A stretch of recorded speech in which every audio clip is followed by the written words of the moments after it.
করা হলো। এবং সেই চিকিৎসাটা কিন্তু শুধুমাত্র মানুষের চিকিৎসা নয়, বাস্তু যন্ত্রণাটা টিকে থাকুক। তা না হলে পরে এমন একটা দিন আছে যখন মানুষ মানুষকে খেতে বাধ্য হবে, সেই দিনটা যেন না হয়। এবং স্ট্রাকচারালিজম তো আমাদেরকে এটাই শেখায়। আমরা আজকে মিশন লাইফ নিয়ে আজকে দিনের এই অনুষ্ঠান, এর আগে ঋতুদা বললেন সমস্ত রকম স্তরে এই বিষয়গুলোকে নিয়ে জনসচেতনতা বাড়ানোর জন্য এত রকমভাবে চেষ্টা করা হচ্ছে, আমাদের কেন্দ্র সরকার চেষ্টা করছেন, অন্যান্য যে সমস্ত ইন্টারন্যাশনাল বডিজ আছেন তারা চেষ্টা করছেন। সেই চেষ্টাটারই একটা ছাপ বোধহয় আমরা আজ থেকে ২৫০০ বছর আগে এই ভারতবর্ষ দিচ্ছে, যে তোমরা মৌমাছি যেমন করে ফুল থেকে মধু সংগ্রহ করে সেইরকম ভাবে সম্পদ সংগ্রহ করো।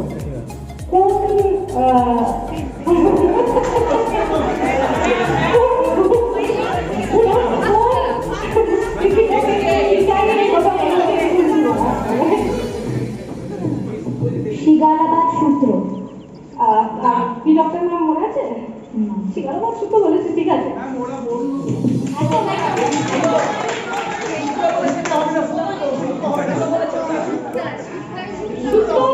ঠিক আছে, ছোট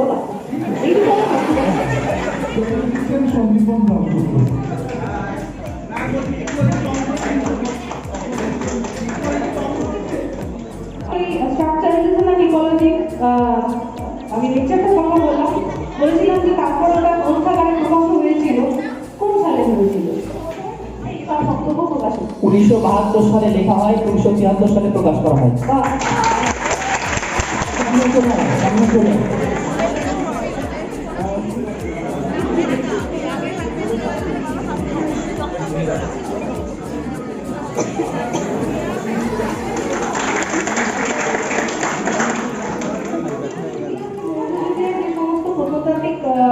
মানে কি বলবো, প্রত্নকেন্দ্রগুলো আছে সেগুলোকে আমরা পার্টিকুলার একটা মৃৎপাত্রের মাধ্যমে চিহ্নিত করতে পারি। মৃৎপাত্রটার নাম চাই আমার ওই ফুল স্তর।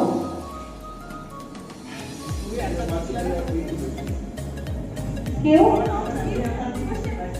কোশ্চেন হচ্ছে মৃৎপাত্রটা কোন মৃৎপাত্রের দ্বারা আমরা মৌর্য যুগের প্রত্নক্ষেত্রগুলোকে চিহ্নিত করতে পারি? Black polish ওয়েড।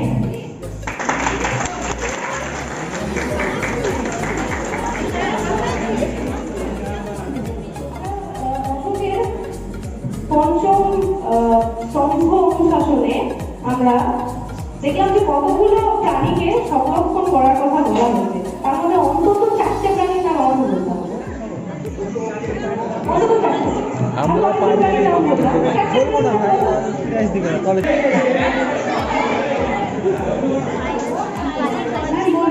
বাগিহাঁস, কচ্ছপ, ডলফিন, সাপ।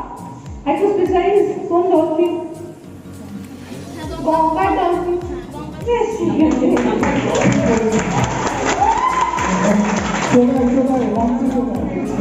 পাঁচটা নাম পেয়েছি। স্কুল এসছেন তারাকে শ্রাবণী ম্যাডামকে পুরস্কৃত করছেন, সুমিতা চক্রবর্তী এবং সন্দীপ দাসগুপ্ত।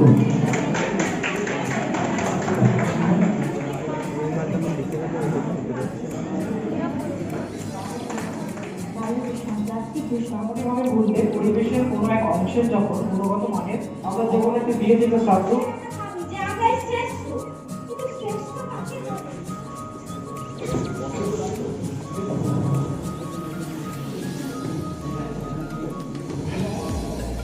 আমাদের সেকেন্ড রাউন্ড।